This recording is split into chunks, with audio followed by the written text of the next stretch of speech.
Empire is a new form of sovereignty that operates on a global scale, but it is also a network of power that is continually expanding and incorporating new domains. Welcome to the Left Library, the home of simple political theory. Today we will be exploring Empire by Hardt and Negri. Empire, published in 2000, is a collaboration between Antonio Negri, an Italian Marxist philosopher, and Michael Hardt, an American literary theorist and political philosopher. The book examines the transition from traditional forms of imperialism to a new form of global sovereignty that the authors call empire. This new form of power is characterized by decentralized control, a shift away from nation-states as the primary actors, and the rise of supranational institutions and multinational corporations. Negri and Hardt argue that traditional imperialism, where nation-states expand their territories through colonization and direct control, has been replaced by a new form of global order they call empire.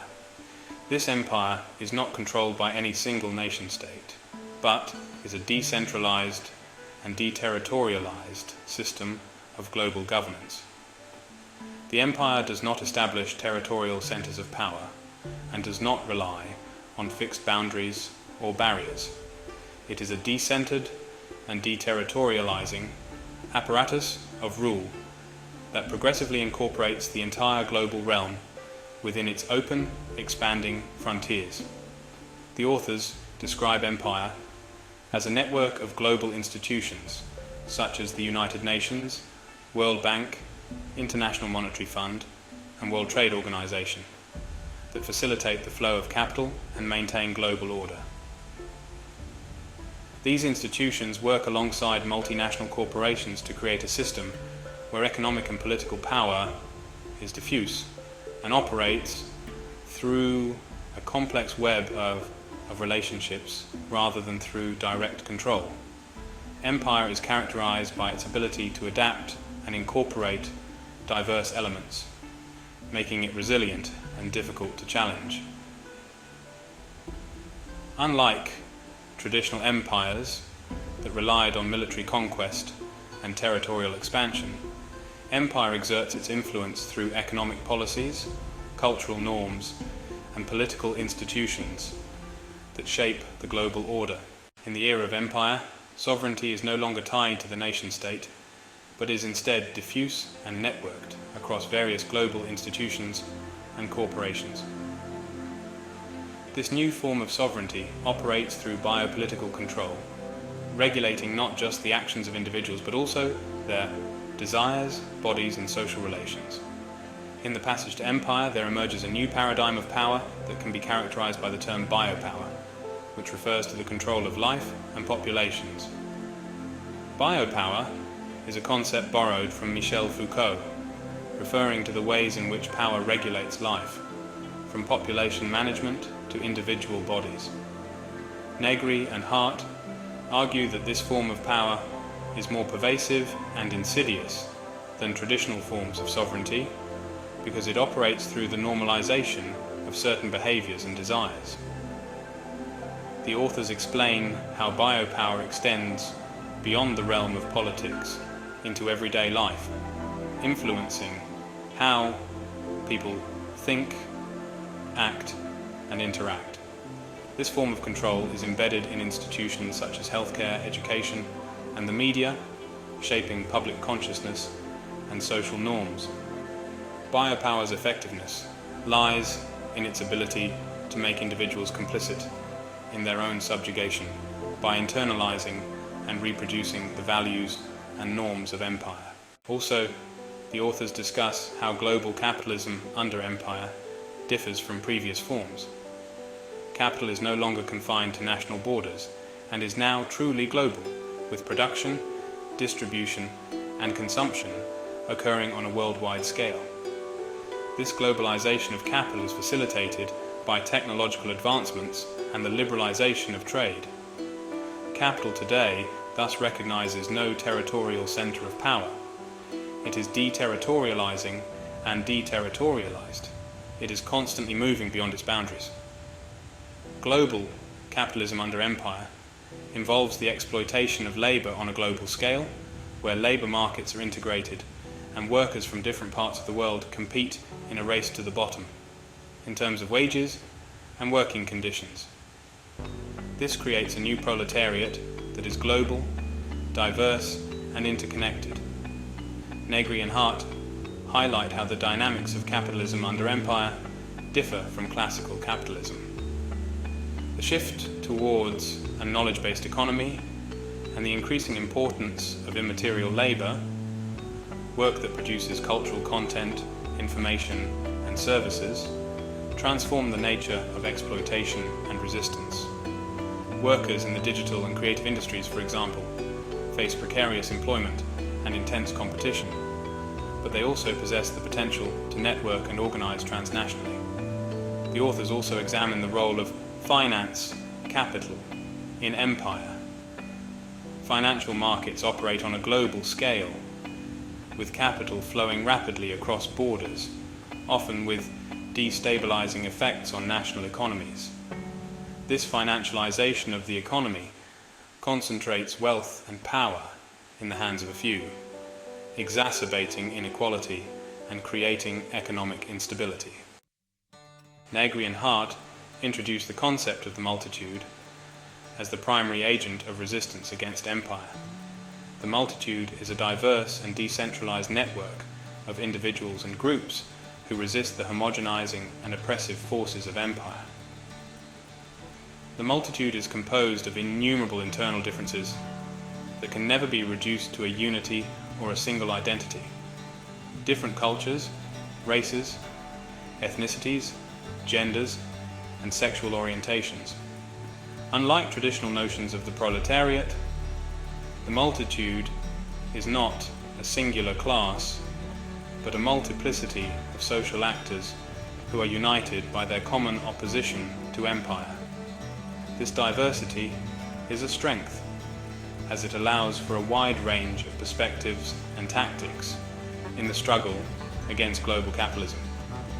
The authors argue that the multitude has the potential to create new forms of political organization and social relations that challenge the existing order. This involves experimenting with democratic practices that emphasize horizontal decision-making, direct participation, and the autonomy of local communities. Negri and Hardt explore historical and contemporary examples of the multitude in action, such as the global justice movement, labor strikes, and grassroots activism. They emphasize the importance of networked forms of organization that can operate flexibly and adapt to changing circumstances. The concept of immaterial labor is central to Negri and Hardt's analysis of contemporary capitalism. Immaterial labor refers to work that produces intangible goods, such as information, knowledge, and cultural products. This type of labor is increasingly important in the global economy and plays a crucial role in the functioning of empire. Immaterial labor involves a series of activities that are not normally recognized as work, such as communication, emotional interaction, and the creation of social relations. Immaterial labor is distinct from traditional forms of labor because it involves the production of subjectivity, the shaping of individuals' identities, desires, and capacities. This form of labor is deeply intertwined with the media, education, and cultural industries, which play a key role in reproducing the values and norms of empire.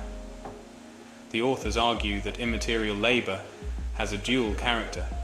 It is both a source of exploitation and a potential site of resistance. While immaterial laborers are often subject to precarious working conditions and intense commodification, they also possess the creative and communicative capacities to challenge and subvert the dominant order. Negri and Hardt then explore how empire manages and responds to crises, whether economic, political, or social. they argue that crises are inherent to the functioning of global capitalism, and that empire employs various strategies to contain and mitigate their effects. Empire constantly produces crises as part of its normal functioning, but it also has mechanisms in place to manage and exploit these crises. The authors discuss how neoliberal policies, such as austerity measures and structural adjustment programs, are often implemented in response to economic crises, disproportionately affecting the most vulnerable populations. They also examine how empire uses crises to justify the expansion of surveillance, militarization, and control over dissent. Despite empire's ability to manage crises, Negri and Hardt argue that these moments also create opportunities for resistance and transformation. Crises expose the contradictions and vulnerabilities of the global system, providing openings for the multitude to mobilize and demand change. Negri and Hardt's Empire remains a seminal work in contemporary Marxist theory, offering a nuanced analysis of global capitalism and its discontents. The book's exploration of decentralized power, biopolitical control, and the potential for new forms of resistance resonates with ongoing struggles against neoliberalism, authoritarianism, and social injustice. The concept of empire helps us understand the complexities of global power in the 21st century, where traditional notions of sovereignty and resistance are being redefined.